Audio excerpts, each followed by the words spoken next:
What is the best success that you have? I said, well, the greatest success in my life is that my children entered the ministry. There's no other blessing. There's no other great thing that's happened. Would you imagine if I'm standing before you and my children are running wayward? I will probably resign my pastorate. So that's the greatest success that I have. That I have a family whole in the ministry. I'm not saying that every pastor must have a pastor kid or a pastor. No, I'm saying that. But at least all of them must be Christians. So our goals as parents, we must have a goal. For parents, what is your goal? Your intermediate, immediate, and long range. Based upon your vision, God showed you a vision of one. And then you place the flow so that your children will not be confused. I told my children, Ruben and Brad, kung mag-aasawa kayo ng maganda. Hindi lang mabait. Ayun, magaganda ng asawa niya. Si Pati sa likod, sa labat, lahat, maganda yan. Okay, ito pa lang aking prayer. Mabait na, maganda ba? Kasi marami magandang pangit na loob. Sabi ng nanay ko, hindi ba nabing ka? So because I was asking, Lord, if my dad is a pastor and we are really very poor. One morning I asked Mom, I said, Mom, you see our house? Very romantic, kaya namin dumami eh. Our house is so romantic. I mean, I'm telling you, you don't have to go out to see the moon. Just a night out. And it's like Christmas every day, 24 hours, because ang dami nakasabit niya. Mga tabo para sa rin. Nakasabit. That's kind of house we have. And sasabi ng nanay ko ito. And I do not know if you find this in the book of Proverbs.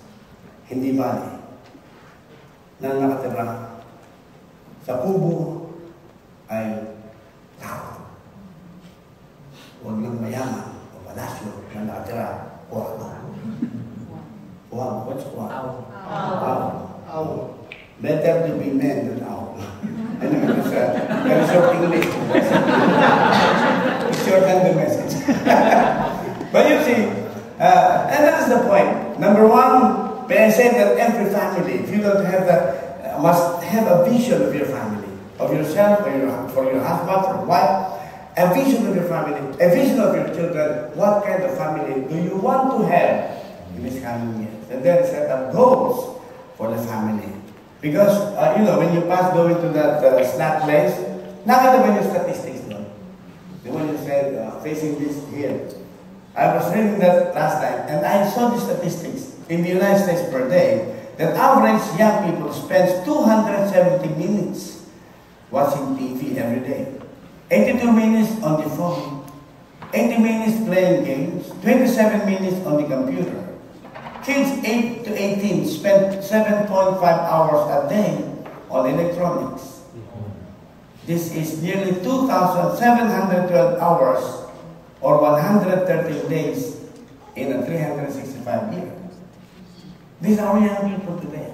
How many times they spend prayer? For example, how much time does our youth spend in our church? For example, young people, and even Christians, spending 4 hours a week in the church. 4 hours a week, including the service and school, whatever. 4 hours per week in the church. That is 208 hours per year, because there are 52 weeks in 1 year. And I multiply 365 days divided by 24 hours per day. I get 8,760 hours in 1 year. The hours we spend for church is only 208 hours. What can you expect for our young people? What can you expect for our church? And what can you expect for God blessing us? If so 8,760, you only spend 208 hours in the church. Even make it 500, if you are probably more spiritual. And that's the reason why we go to the last introduction lang yun. Ito na yun. And that's introducing the message, Still improvement. And that's the reason we go to Joshua. And that's the exhortation, the third point. And the fourth point. We go to Joshua. I'm sure you know what verse I'm referring to. Joshua chapter 24. But I will not be very long here. And that's the reason why Joshua stood. The Bible says Joshua chapter 24, and Joshua gathered all, verse 1, and Joshua gathered all the tribes of Israel in Shechem, called for the elders of Israel, their heads, their judges, their officers. They presented themselves before God. So all of them standing, I don't know how many thousands, maybe 100,000, and Joshua stood in a man-made pulpit, maybe it's uplifted something, and he talked to them. And in the talk, you will find here his resolution in verse 14. Now therefore fear the Lord and serve him in sincerity and in truth. Put away the gods which your father served on the other side of the river, that means in Iraq and in Egypt, and serve ye the Lord. And it seems evil to you to serve the Lord. Choose you this day whom you will serve, whether the gods which your father served that are on the other side of the river, or the gods of the Amorites, in whose land you dwell. But as for me and mine house, we will serve the Lord. You know how old was Joshua when he was saying this? He was at 17 years old. He was at 80, he was at 25. He was 110 years old. Maybe, baka dito ako pinakamatanda. Sana hindi. Ang prayer ko may mas matanda sa akin. Wala na matanda dito. 110 years old and still saying, as for me and my house, we will serve the Lord. Now, why did he came to this resolution? Going back a little bit, chapter 23, chapter 24. He could stand before these thousands of people and say, as for me and my family, we will serve the Lord. You know why? Because he reviewed what God did. There was a review in chapter 24, a review of God's power that God showed in Egypt. You remember the 10 different punishments that God sent to Egypt. You remember crossing the Red Sea. God's power of destroying a very powerful empire by two men, Aaron and Abraham. I mean Aaron and Moses. So they were there and destroyed the whole kingdom, the most powerful kingdom. So Joshua was reminding that the reason why we are deciding to serve the Lord is because God is the most powerful of all things. If there are other gods more powerful than my God, then I will serve that God. But for me, I know the power of this God. Secondly, the provisions of this God. They walked 40 years in the wilderness. And they ate, it was a wilderness. They cannot plant corn, they cannot plant rice, they cannot plant wheat. Maybe they plant a little bit, but not much for the over almost 2 million people there to eat. And because God knows their needs, they'll be hungry, they'll be walking, they'll be wandering. God provided manna 24 hours a day.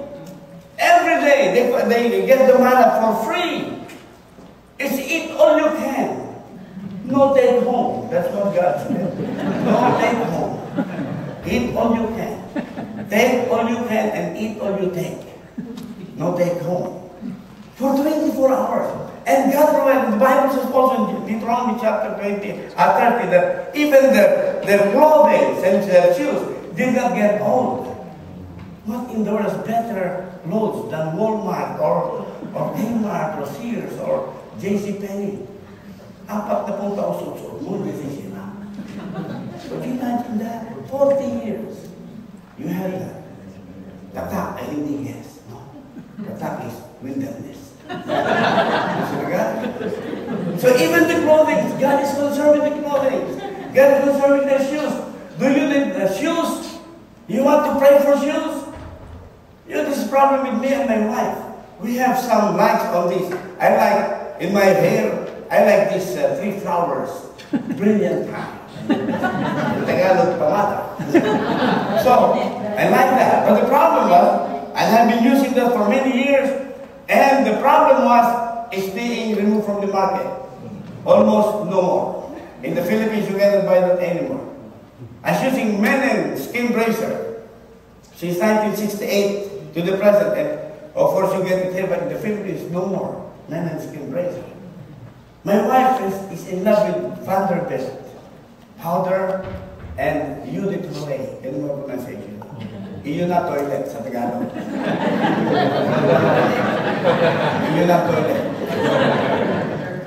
So, unit away. So, mabango talaga. No? I'm telling you, ang problema sa daming gusto namin, nawawala sa market. So, yun ang problema namin. Anong gagamitin namin? Change it. Diba? Minsan, nag-change ako, naglagay ako nito. Yung isang juba ng, kapatid ko si Alex, meron juba dun sa Bible school noon. He was using diba, but the problem was, it was new. For 1 month, naubos na kanya yung juba. Sabi, I was the only one using this. Sabi, yeah. There's a Bible school student, there are Bible school students that are using this. So one day, empty bottle, nilagay ng patis. The color of patis and juman is the same. So yung isa, Uy! Patis! Uy ka! Nawawala na yung aming, ito, kita nyo, no? I do not know what fragrance they are using, but the dress, the shoes, but this is just saying that God is concerned with you. And He can provide you. The provisions of God, the power of God, the protection of God. So Joshua was saying, God protected us from His 31 kingdoms. They are giants, bigger than them, stronger than them. They saw that in Numbers chapter 23.